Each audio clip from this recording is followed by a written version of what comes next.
पाहायचा ध्रुवबाई जन्मल्याच्या नंतर सुनीती माता नावडती पत्नी होती. काय होती? नावडती पत्नी होती. आणि न आवडती पत्नी असल्यामुळे राज्यातच राहायची, पण थोडी आगळ्या वेगळ्या ठिकाणी. आणि राहत असताना आता 5 वर्षाचा ध्रुवबाळ झाल्याच्या नंतर बाहेर खेळायला गेला. आणि 5 वर्षाचा ध्रुवबाळ बाहेर खेळायला गेल्याच्या नंतर मित्रांनी विचारलं, ध्रुवा, अरे ध्रुवा, तुझ्या वडिलांचं नाव काय? 5 वर्षाचं ध्रुवबाळ काय माहित नव्हतं. पळत घरी आला आणि घरी आल्याच्या नंतर आईला विचारलं, आई माझे वडील कोणते ग? काय माझे वडील कोणते? माझ्या वडिलांचं नाव काय? त्यावेळेस सुनीती मातेने सांगितलं, ध्रुवा, या राजमहालामध्ये जो सिंहासनावर बसतो ना, ते तुझे वडील आहेत. महाराज 5 वर्षाचा ध्रुवबाळ एक दिवस खेळत त्या राजमहालामध्ये गेला. आणि राजमहालामध्ये गेल्याच्या नंतर पाहिलं तर उतारवाद नावाचा राजा त्या सिंहासनावर बसलेला होता. 7-8 फुटाचं सिंहासन होतं, त्या सिंहासनावर बसलेला होता.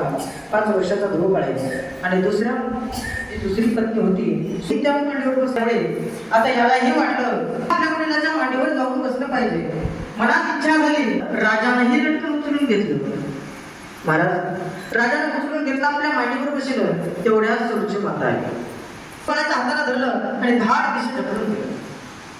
अरे 5 वर्षाचा ध्रुवबाळ आहे, त्या सिंहासनावर खाली पडला. महाराज तुझ्या हाताला डोक्याला लागलं. 5 वर्षाचा ध्रुवबाळ त्या रडायला लागला. आणि 5 वर्षाचा ध्रुवबाळ डसा रडत होता. आणि रडत असताना सुरुची माता सांगते, ध्रुवा, अरे तुला जर तुझ्या वडिलांच्या मांडीवर बसायचं असेल तर तुला सुनीती नाही तर सुरुचीच्या पोटी जन्म घ्यावा लागेल. लक्ष देऊ नये का? आणि 5 वर्षाचा ध्रुवबाळ काही कळत नाही त्याला, काही समजत नाही, रडत होता. सुरुची माता सांगते, हे ध्रुवा, अरे तुला जर तुझ्या वडिलांच्या मांडीवर बसायचं असेल तर तुला सुरुची नाही सुनीती नाही तर सुरुचीच्या पोटी जन्म घ्यावा लागेल. महाराज 5 वर्षाचा ध्रुवबाळ आहे. आणि रडत असताना रडत आपल्या घरी गेला. आणि घरी गेल्याच्या नंतर सुनीती मातेला सांगतो, आई मी राजमहालात गेलतो ग, वडिलांच्या मांडीवर बसलो होतो.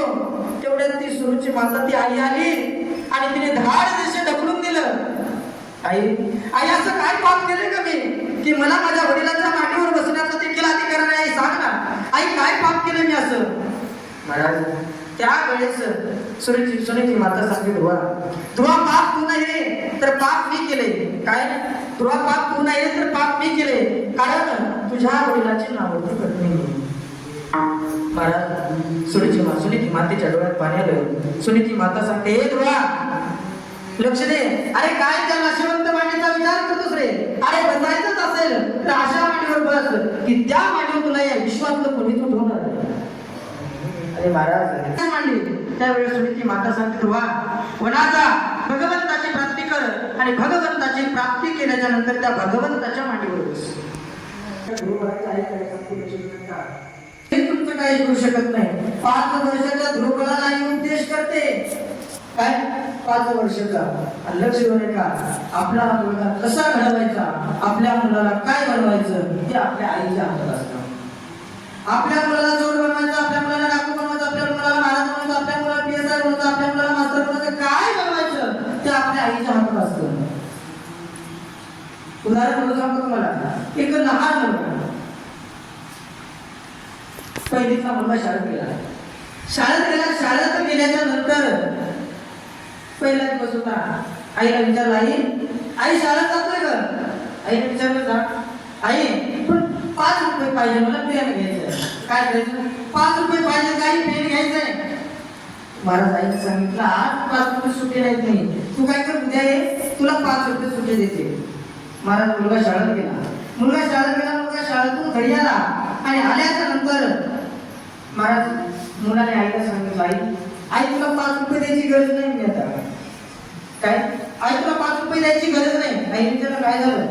मला आई, मी माझ्या बाजूच्याची एक पेन्सिल चोरून आणली. लक्ष देऊ नये का? बाजूच्याची एक पेन्सिल चोरून आणली म्हणजे मला आई काहीच नाही. दुसरा शोध झाला, कोणाचा कॉम्प्युटर चोर, कोणाचा दप्तर चोर, कोणाचे पैसे चोर.